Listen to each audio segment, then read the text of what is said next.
わかりません。何かでかいのが。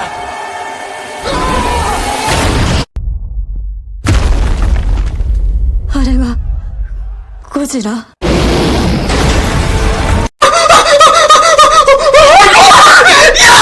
And I was trying really hard not to get hype for this movie because when I first saw it, when I first heard news of it, I thought it was a fan thing. I thought someone was trolling and it was some fan mail trailer again. Then you find out it's actually real, and I am, oh my god, trying to stay calm. Well, they just dropped the trailer as of when this video was released, and it looks amazing. People are saying that this Godzilla Minus One is going to be to King Kong what the 2005 version was, or it's going to be to Godzilla what the 2005 movie of King Kong was to King Kong, and I absolutely agree. This looks, damn, I don't even have the words to, okay, let me try and put this into words for, if I'm trying to stay calm. But anyone who wants to watch the trailer, I've linked it so you can go and watch it without commentary. Please don't ask me to not stop the video because it doesn't make any sense. Go and give the views to that and share it with your friends and stuff. All right, so let's look at aspects of the trailer and pick it apart just because. Also, I want to let you guys know that I am still considered a new Godzilla fan. I got on to Godzilla. I used to hate Godzilla, to be honest, because I used to think he didn't look like an actual dinosaur. Sorry, but the freaking Zilla movie got me into Godzilla, and then the 2014 is where I made my introduction as being an actual fan of the Godzilla franchise, or the MonsterVerse franchise. I haven't watched any other Godzilla movie aside from Shin Godzilla, and the first Godzilla movie that was totally in Japanese and don't know Japanese. I know some basic Japanese, not enough to understand what the frick was going on in that movie. But anyways, let's go to the beginning of the trailer, and I will try not to freak out. So right away, sorry. Right away, the atmosphere of this trailer is so freaking unreal. You can feel the tension. You don't see what it is that people are talking about, even more so than Shin Godzilla. You don't see what people are talking about. You feel the panic in their voices, which I think is really well done. I love it. I hope that when we do get the movie, I hope it comes out here, but when we do get the movie, we get the actual Japanese language and not some stupid English freaking dub, because there's nothing like the native language to really sell what it is they're trying to convey, and they do that very well in this scene. So this guy is like, oh my god, what is it? And he's probably talking to someone he knows or some strangers. They're running as people are panicking all around you. He says, I don't know, something big. Can you imagine? It kind of puts me in mind of that movie, The Host. Really good movie.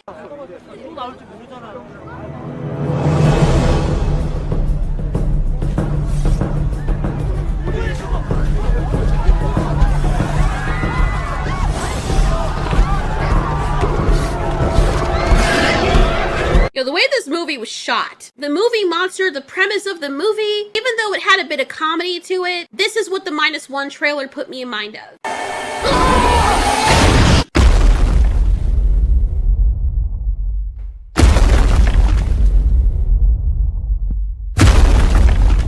So right away, Godzilla is throwing stuff, or we're made to believe it's Godzilla that's tossing things. I don't know what they're doing with this plot. I know that this is like post-war, this stuff is happening, and Godzilla is clearly angry. Maybe they did something to piss him off, or maybe it was all the nuclear warheads or something. I don't really know, but it seems as though Godzilla has a bone to pick with these people. It seems as though the government already knew about Godzilla, and they're trying to keep it hush-hush, and whatever was the catalyst was the straw that broke Godzilla's dorsals, and he was like, okay, enough is enough. I'm gonna come on here and bitch slap every single one of your mamas. And he's just really angry and attacking everything in sight, kind of like he was in the Godzilla vs. Kong modern movie. We see this thing coming out of the rubble kind of roughly. Almost looks like an animatronic the way it moves. And it looks like Godzilla, but I think they're kind of like keeping him concealed at this point. They're probably going to have a reveal later, like the way they usually do in these movies, where you build up the tension and then you see what's actually after you. And the way that they're shooting this trailer, or not the trailer, but the movie and the scenes that they use for the trailer, it really gives you that vibe. Like, this is what it would feel like if you were really dealing with the situation. あれがゴジラ? So you can see that Godzilla is going out of his way to destroy things. It's possible that he's turning around here because he's refocusing, or he's just turning directions because something else got his focus. This is a really nice shot right here. The look of fear in that woman's eyes. He already knows who Godzilla is. I wonder why. Does she work for the government? Was she researching Godzilla? Godzilla's mouth opens at a nearly 180-degree angle and he chomps down on a train. Train doesn't look as though it's moving. It almost looks as though, God, he looks amazing. It almost looks as though he's picking up part of the train to toss it somewhere else. It's not even entirely certain whether or not there are people on this train. It doesn't look like the kind of train that transports people because the windows all look blocked up. It just doesn't look like a transport train for passengers. Could be a cargo train or an abandoned train, and we're made to believe in the trailer that, oh, he's actually attacking a train with people on it. But that might not be the case.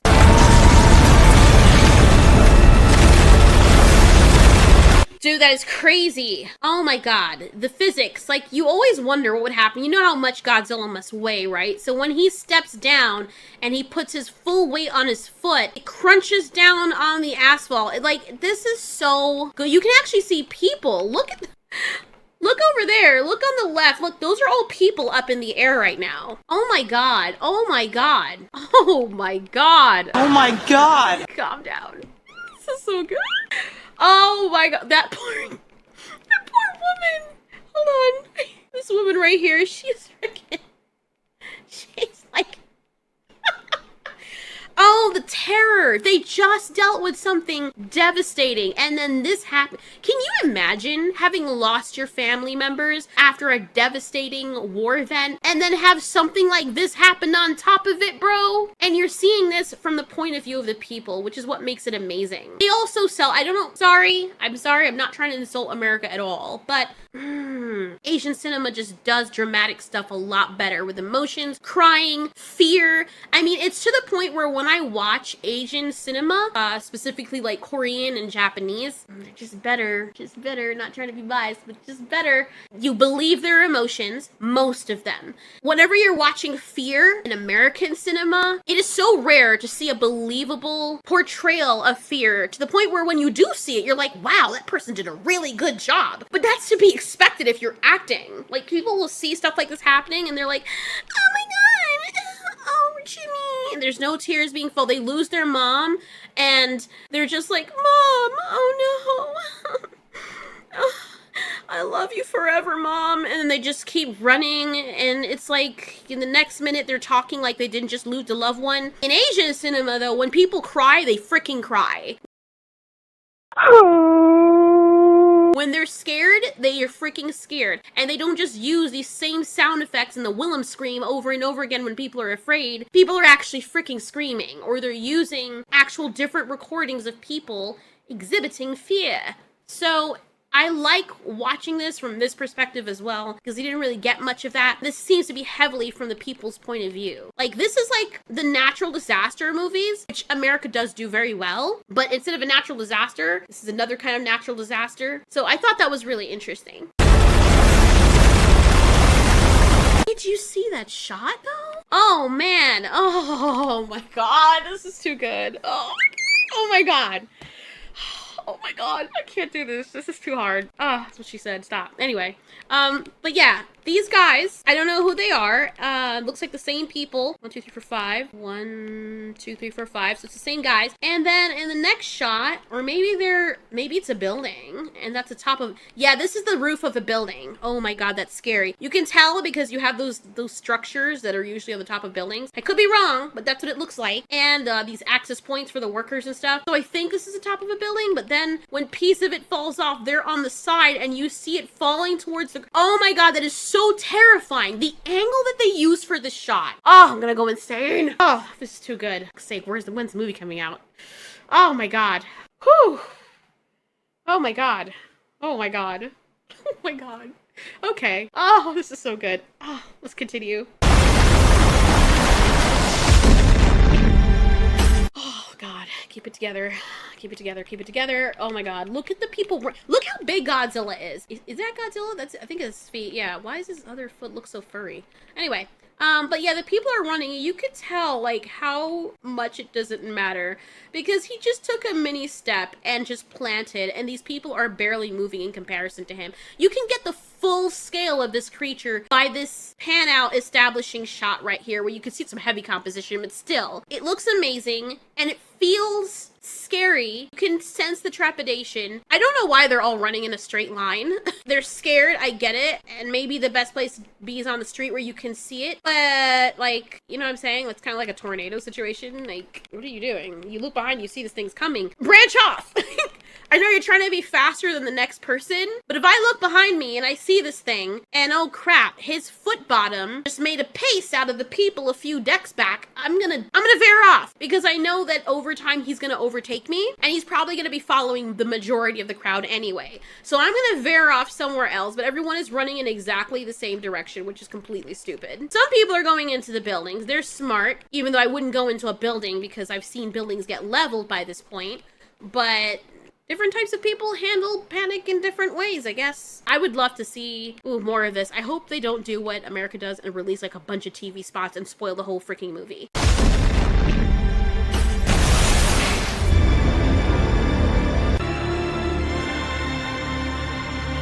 So it says post-war, Japan had lost everything. So they're ready. I think this is a reference to like one of the older movies I didn't see. But you can see the absolute devastation. And we don't even know if Godzilla did this because they said it's post-war. So it's possible that the devastation that we're seeing in some of these scenes or shots was stuff that was a result of the war itself, not Godzilla. You have barely begun to build back your economy, and then this big old Odin beast comes onto the earth and is like, here's one for the road. God, the poor people of this universe, it must be awful. Now, as a completely new fan who hasn't watched those older movies, I don't know what minus means. Was 0 like a countdown or something in reference to an older movie? The way they put minus in red, it almost seems as though it's synonymous with Godzilla snapping. You know, when something goes below 0, it's really bad, or it's getting to that point where it's really bad. When you're in a deficit, when you're in the negative, that's like, now you're not even on the normal realm of the scale. Now you're on the part that's dangerous, that's below what you should be. And I think that's probably in reference to that, synonymous for this, what's happening with Godzilla, but also probably in reference to an older movie that this probably ties into. I also don't know if this ties into Shin Godzilla. It has those eerie vibes that Shin Godzilla has, but on like a larger scale. I don't think it's a sequel of that at all, but it definitely feels like the same person who did Shin Godzilla did this. Ooh, right there you can see how big Godzilla is. I think we've seen one of the scenes from like one of the MonsterVerse movies as well. And everyone is saying on the MonsterVerse, oh, well, Godzilla doesn't want to hurt humans. He's nice, forgetting that he's a freaking animal. And I've done videos about this, and I swear to God, the whole Godzilla community hates me for some reason, for me just theorizing about certain things. But one of the things I said is he doesn't really care about humans. I don't think this is like that old cartoon from like the 60s or something. What was it called again? Hanna-Barbera. The one with Zuki. And I don't think it's like that, like where Godzilla's like, oh, I love you humans. You're my very best friends. I think we're just a product of the environment. I don't even think he's as altruistic as King Kong is. King Kong more so is relatable. But Godzilla tolerates us, tolerates humans. And I think once we get to the point where we now become a problem for him, he will not hesitate to take care of us. Like, you know, ants in your yard, they're fine. Oh, they're ants. I'm not gonna step on their hill. They take care of the yard. Oh, you're coming inside my house and leaving a freaking caravan to my freaking waffle syrup, and you went inside the bottle and got in there somehow and started drinking and dousing yourselves in my syrup, so now the whole syrup is ruined? Okay, now I'm gonna raid all your asses. I know that was oddly specific because it was very personal for me, but that's when that becomes a problem. Now every ant in sight has to die. And I think that's the way that Godzilla feels.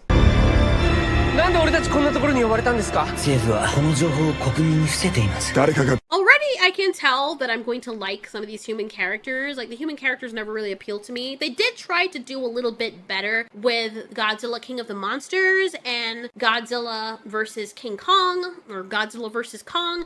The 2014 movie, I don't even remember who the human characters were because they were just so mid. Like, there was no reason for them to, why do I relate to them? There was no relation there. There was no me relating to the characters. It was just dull. But in here, the characters actually feel more realistic for some reason. You can also see the dead bodies. Now, we don't know if these are a result of Godzilla. I feel like this is another part of the movie, probably around the wartime. It's possible they show some scenes from that as well, so we can see the devastation foundation of what people had to deal with pre-Godzilla. Then we get these battleships, and there's this big string leading out into the ocean. What is that? Is it hooked on to Godzilla? What is that? I don't know. Looks like a spider's ass web just out in the ocean. Not really sure what's going on right there. And there's a voiceover of this person asking, why are we called out here? This person screaming in absolute terror as his butt clenches on to his last bulb of shit, probably the last time before he gets killed or something happens to him, but probably not. Now here it says that this microfilm is the property of the United States government. Microfilmed by NPPSO Naval District, Washington Microfilm Section. United States of America War Office. Oh no. What does that mean? Does America have something to do with Godzilla? So we know the original Godzilla film, the 1954 movie, was basically a parallel or a metaphor for the whole Holocaust thing that happened with Japan.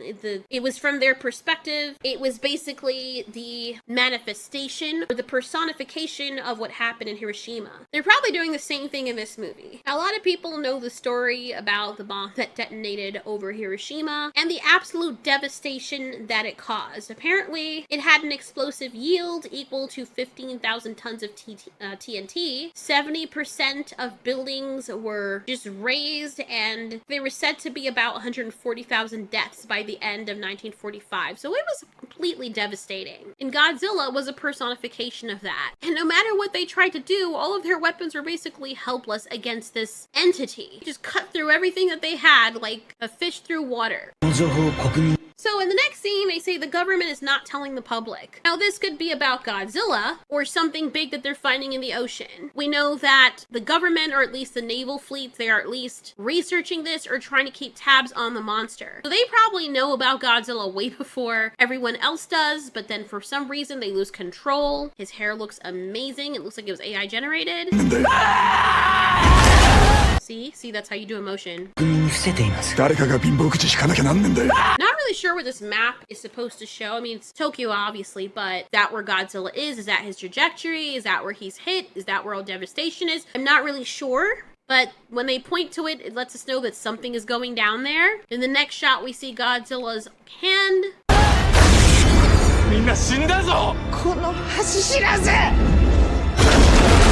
So we got some human interaction. Don't know if the guy looks to be a soldier. Maybe this is the beginning of the movie when it's post-war and his mom is poor. And you know that it is post-war because look at all the devastation around, all the rubble. But yet you have clean clothes that are hung up in different parts. So I think these people probably lost everything. That's her son. He's probably the main character. I'm just guessing because she looks like an older woman to me. And he is down on his luck, maybe because, you know, he lost everything. They lost the war, whatever the case was. And she's just frustrated and saying he's a disgrace. So this is obviously before Godzilla attacks, and we're seeing the depression that and the absolute squalor that people are living in after having lost everything.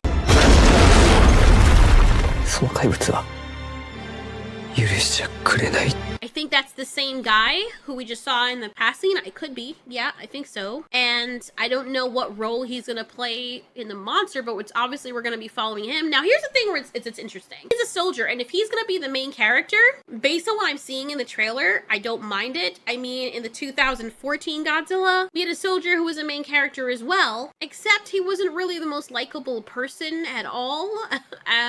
I forgot about him. He wasn't relatable. Bryan Cranston is actually who I thought was going to be the main character. They kill him off right at the beginning of the movie, which is like, why? Then we get his son, who basically acts like the plank of wood that he is, and we're apparently supposed to be rooting for this bro. Like, he's the character that we play as, you know, the mute hero in one of those old Grand Theft Auto video games. So it made the human scenes, particularly with him, so annoying, and he was honestly very forgettable. So for all the humans I've seen in the trailer, I already like them. Another thing is that this character seems to mention that the monster will never forgive us, which implies at least somewhat that they must have done something to anger the monster, i.e. Godzilla.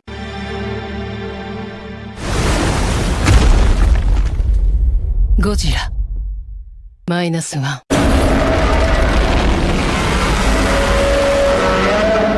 So it says survive and fight. Oh boy, how are they gonna fight Godzilla? How are they gonna fight Godzilla? So far, it looks like he's the only monster that they're gonna be dealing with. I could be wrong. Could have a Muto situation like in the American movie, or they could just be focusing on him as the obstacle, as the antagonist. After the title, we see what looks like a beaten up and charred Godzilla. Now, I don't know if they have a weapon that did this to him, or he did this to himself by becoming burning Godzilla. Maybe not. I think they did have some kind of weapon that probably did some because he's smoking.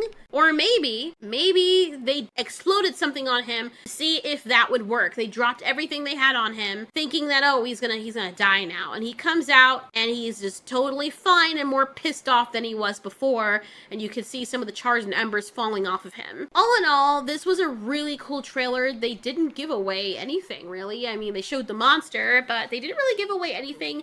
And it left me really wanting to see this movie. I'm so nervous. It's like meeting someone for the first time that you've been talking with for a while, and you're aware that it could go south. But just the idea of it, and knowing that this person has a good track record, looks hot, looks like a beast. Knowing also that, I'm sorry, but Japan puts out, especially nowadays, way higher quality when it comes to their entertainment. I'm not saying that I want to compare this to the MonsterVerse stuff because they're their own thing. Like, I would never compare Shin Godzilla to the MonsterVerse because, and if I was, it was in relation to like the different Godzillas and how they're portrayed, but as the movies themselves, I just feel like they're in their own categories, and I feel like this is what this movie is going to be, because the MonsterVerse movies weren't horrible. I loved them, I enjoyed them. Of course they had their issues, but I still enjoyed them, especially Godzilla vs. Kong. I think that was the best one out of all of them. So yeah, I can't wait to see this. I am eager to see it. I know it's going to be really awesome adventure. Cinematography wise, everything looks beautiful. The visual effects do look kind of obvious that they're digital, like visual effects, but I don't care because if it makes up with the story and the acting, you can forgive it. It's almost like World War Z or Train to Busan or some of those zombie movies where the zombies are moving unnaturally fast. You know exactly what I'm talking about, where it just looks ridiculous and you can tell that there's a good bit of CGI there, but it's okay because it makes up for it with the entertainment factor and the story. So what do you guys think about this trailer? Oh my god, I am so excited. I'm gonna go now and take a huge sip of cold water to calm myself down. Thanks so much for watching. This has been Ultiuri. You ask, we answer.